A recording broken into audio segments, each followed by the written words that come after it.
پاکستان اور جنوبی افریقہ کے مابین ہونے والے دوسرے ٹی20 میچ میں پاکستان کرکٹ ٹیم کو بابر کی وجہ سے شکست کا سامنا کرنا پڑا۔ بابر کی وہ غلطی جس کی وجہ سے پاکستان کرکٹ ٹیم کو شکست کا سامنا کرنا پڑا۔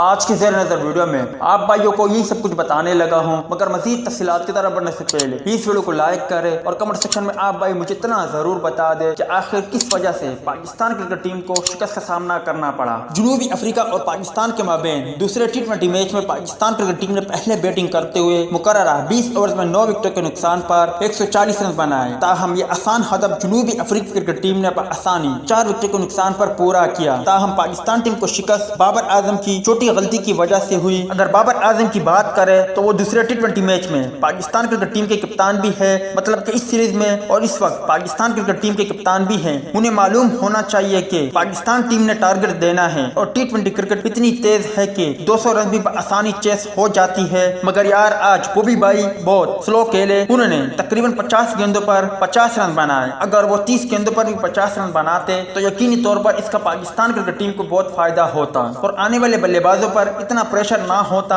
آج کل ون ڈے میں بھی 50 گیندوں پر 50 رن بنانا کم ہے، اور یہاں بوبی بھائی نے تقریباً دوسرے ٹی20 میچ میں 50 گیندوں کا سامنا کرتے ہوئے صرف 50 رن بنائے۔ اس دوران بابرعظم نے صرف اور صرف 5 چوکے لگائے۔ اس سے اندازہ ہوتا ہے کہ دوسرے ٹی20 میچ میں بابرعظم کتنا سلو کھیلے۔ اگر پاکستان کرکٹ ٹیم 180 پلس رن بناتے تو یقینی طور پر اس میچ میں پاکستان کرکٹ ٹیم کامیابی حاصل کر سکتی تھی۔ امید ہے دوستوں کہ آج کی مختصر ویڈیو بھی آپ بھائیوں کو پسند آئی ہوگی۔ ملتا ہے کسی نیکسٹ ویڈیو میں، تب تک کے لیے اجازت دیجیے۔ اللہ حافظ۔